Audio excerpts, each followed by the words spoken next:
हम बात करते हैं पार्ट्स ऑफ स्पीच की। पार्ट्स ऑफ स्पीच क्या है?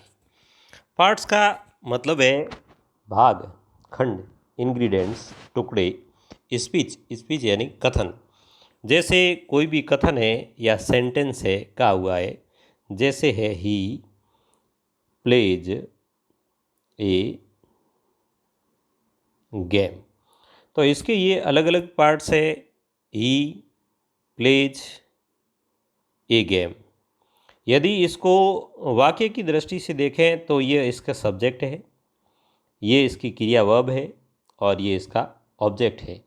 लेकिन पार्ट्स ऑफ स्पीच की दृष्टि से ही शब्द यहाँ पर प्रोनाउन है और प्लेज वी है यानी वर्ब है और ए गेम जो इस वाक्य के लिए ऑब्जेक्ट है, परंतु पार्ट्स ऑफ स्पीच की दृष्टि से नाउन यानी एन है।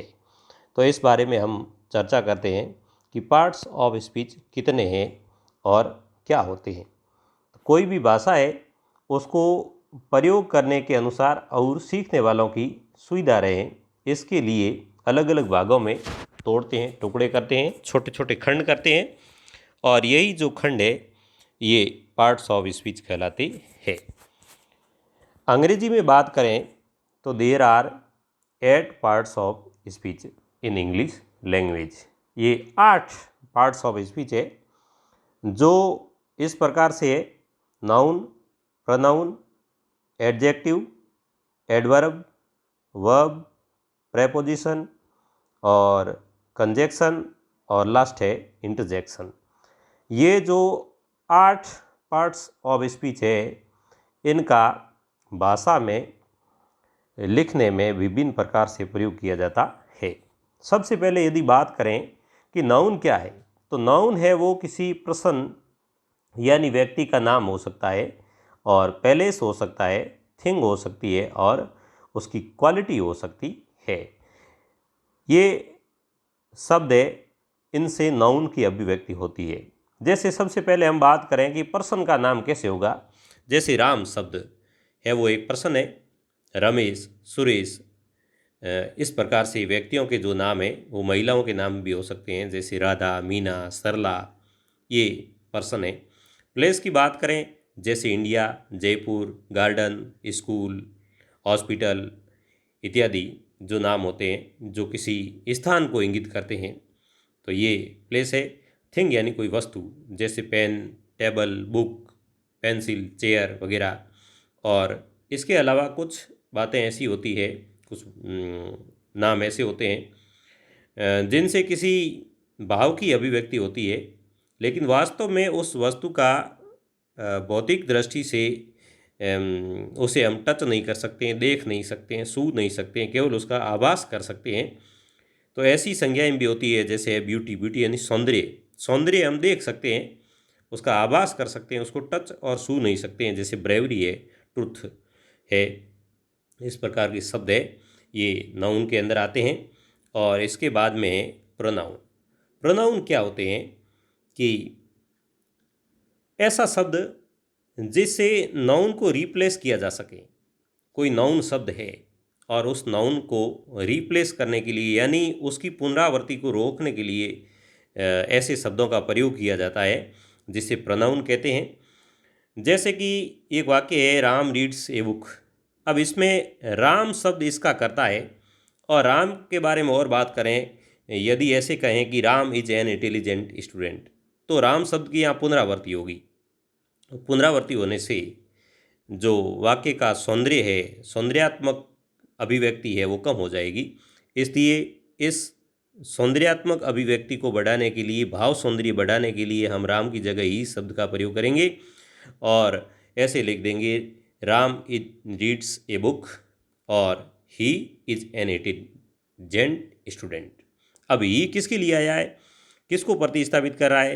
ही शब्द है वो राम शब्द को प्रतिस्थापित कर रहा है, यानी नाउन को रिप्लेस करने वाले शब्द है वो प्रोनाउन कहलाते हैं।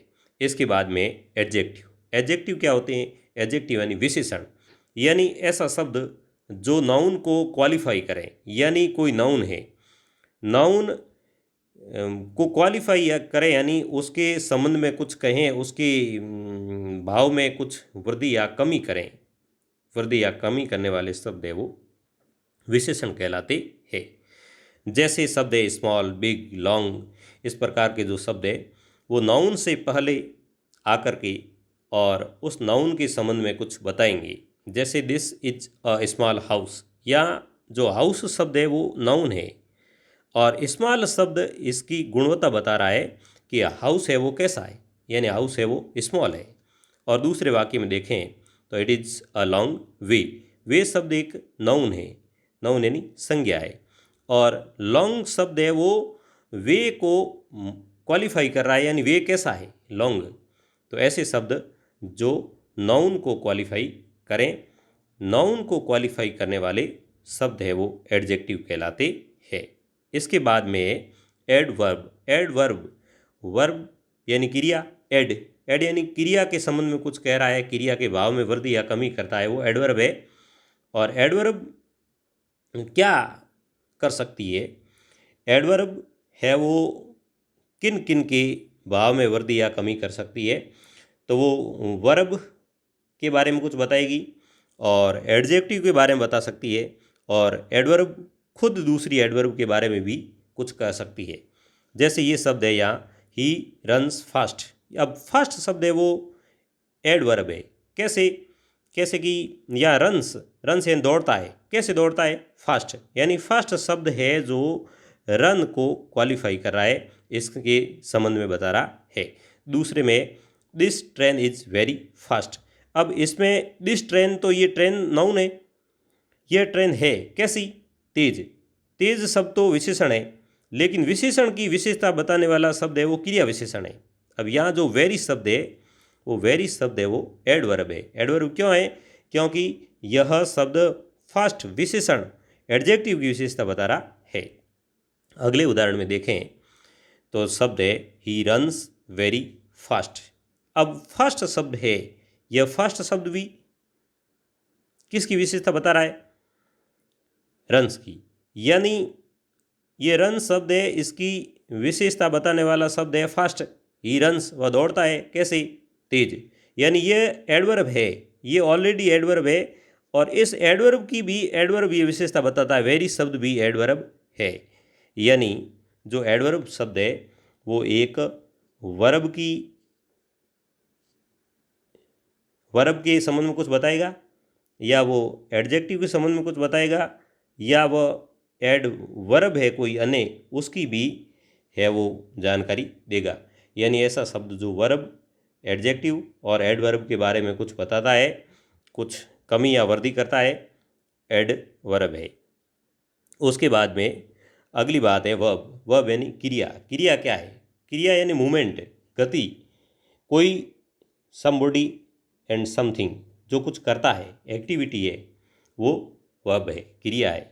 जैसे इस वाक्य में देखें कि महेश गोज टू स्कूल, अब महेश इस वाक्य में करता है, इस वाक्य का क्या करता है, जाता है, अब यहाँ जाना जो है वो क्रिया है। और इस वाक्य को देखें ही प्लेज ए गेम, वह एक खेल खेलता है, अब खेलना शब्द है वो क्रिया है। इस प्रकार से ये सामान्य क्रिया का परिचय है और विस्तार से इससे आगे और पढ़ेंगे। इसके बाद में प्रेपोजिशन, प्रेपोजिशन क्या है, यानी ऐसे शब्द जो किसी नाउन या प्रोनाउन के साथ प्रयुक्त होकर के और उसकी स्थिति के संबंध में बताते हैं, वे प्रेपोजिशन है। प्रेपोजिशन कौन कौन से होते हैं, प्रेपोजिशन बहुत सारे हैं, जैसे इन, एट, ऑन,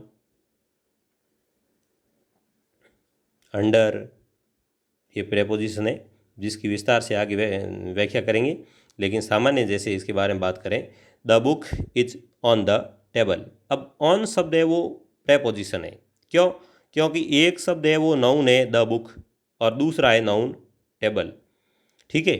अब बुक कहाँ है, टेबल के ऊपर, यानी इस नाउन और इस नाउन के दोनों के बीच में संबंध जो बताने वाला शब्द है वो प्रेपोजिशन है कि जो बुक है वो टेबल के ऊपर है। इस प्रकार से he is in the room, अब ही ये प्रोनाउन है, ही की स्थिति बता रहा है, कौन, इन शब्द, कि ही कहाँ है, रूम के अंदर, इस प्रकार से जो प्रेपोजिशन होते हैं वो नाउन और प्रोनाउन की है वो पोजीशन बताते हैं। फिर इसके बाद में आते हैं कंजक्शन। कंजक्शन यानी ऐसे शब्द जो दो शब्दों को या दो वाक्यों को जोड़ने का कार्य करते हैं। दो शब्दों या दो वाक्यों को जोड़ने वाले शब्द है वो कंजक्शन कहलाते हैं। जैसे ये वाक्य है, ये दो अलग अलग वाक्य थे, माना कि श्याम इज़ प्लेइंग और दूसरा वाक्य था सरला इज़ प्लेइंग। अब इन दोनों को जोड़ने के लिए हमने एंड शब्द का प्रयोग किया है। एंड यानी और। Shyam and Sarla are playing. Are क्यों हुए? क्योंकि एक करता ये और दूसरा ये, दोनों जोड़ने से बहुवचन हो गए, इसलिए आर का प्रयोग कर लिया। अब एंड शब्द है वो इन दोनों को जोड़ने का कार्य कर रहा है, इसलिए जोड़ने वाले शब्द कंजक्शन होते हैं। दूसरा वाक्य है he came but didn't meet me. वह आया किंतु मुझसे मिला नहीं। अब ये जो बट शब्द है, बट शब्द इन दोनों को जोड़ने का कार्य कर रहा है और इस प्रकार से जोड़ने वाले शब्दों को कंजक्शन कहते हैं। फिर है इंटरजेक्शन। इंटरजेक्शन यानी sudden feeling of the heart. हृदय के अंदर अचानक जो विचार आते हैं उस विचार की हम अभिव्यक्ति करते हैं, वह है इंटरजेक्शन। जैसे एलास, हुर्रे, वाओ, ओहो, ये शब्द है वो इंटरजेक्शन कहलाते हैं। जैसे इसका वाक्य में प्रयोग करें, alas the poor man is dead. इस प्रकार से ये 8 पार्ट्स ऑफ स्पीच है जिसके बारे में सामान्य हमने इसका इंट्रोडक्शन किया है और इसके बारे में विस्तार से वर्णन आगे की जो वीडियो बनाई जाएंगे उसमें करेंगे।